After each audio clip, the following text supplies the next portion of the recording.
दोस्त, communication skills में इतनी शक्ति है, चाहो तो किसी भी इंसान का दिल जीत सकते हो, चाहो तो किसी भी इंसान के अंदर जिंदगी भर के लिए नफरत भर सकते हो।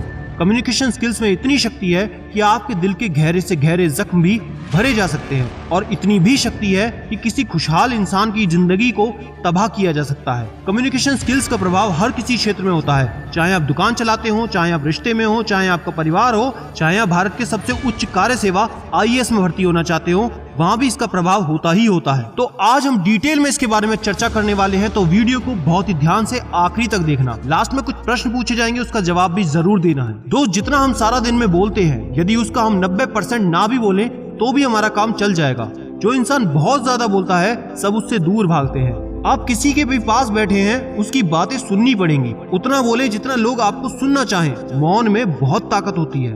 यदि कोई मूर्ख व्यक्ति मौन करके बैठ जाए, वो भी लोगों को विद्वान सा लगता है। ज्यादा बोलने वाले लोग अक्सर उलझनों में फंस जाते हैं। आप कहीं ये प्रयोग करके खुद देख सकते हो।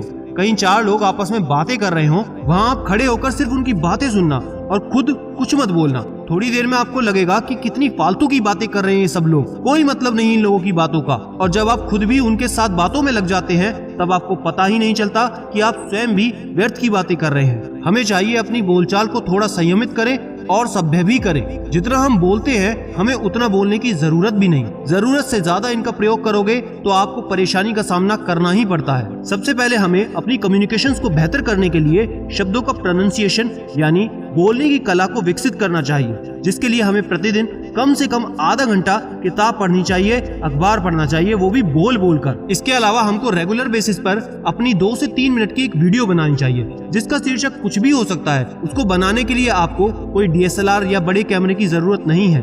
ये काम आप अपने फोन के कैमरे से कर सकते हैं। वीडियो बनाने के बाद सबसे पहले आपको सिर्फ ऑडियो को सुनना है। ऑडियो सुनने के बाद आपको ये पहचानना है कि आवाज में क्या क्या कमियां हैं, कौन कौन सी गलतियां हैं, आप कितनी बार रुके, कितनी बार अटके, उन सारी कमियों को आप नोट कीजिए। उसी वीडियो को दोबारा प्ले कीजिए और इस बार आप आवाज के साथ साथ अपने एक्सप्रेशंस को देखिए, अपने हाव भाव को देखिए, वो कैसे बन रहे हैं। बात करते वक्त आपके चेहरा किस तरह से दिख रहा है, आपके हाथ कैसे चल रहे हैं। एक्सप्रेशन के साथ साथ हमको अपने पोज को भी चेक करना है। अगर कोई इंसान अटक अटक कर या रुक रुक कर बोलता है तो सुनने वाले को बिल्कुल मजा नहीं आता। अगर आप बात करते करते आ ओ ज्यादा करोगे, उससे ये समझ आता है कि आपको अपने ऊपर कॉन्फिडेंस ही नहीं है। इसका एक बहुत ही सिंपल सा एग्जांपल है, जब आप न्यूज देखते हो, जो हमें न्यूज स्टूडियो में बैठकर न्यूज सुनाते हैं, उनके बोलने में कोई भी आ ओ या कोई भी अटकना बिल्कुल नहीं होता। लेकिन जो लोग फील्ड रिपोर्टर होते हैं, वो अक्सर आपको अटक अटक कर बात करते दिखेंगे, इसलिए उनकी जगह फील्ड पर होती है। और जो बिल्कुल कॉन्फिडेंट रिपोर्टर होते हैं, उनकी जगह स्टूडियो में होती है।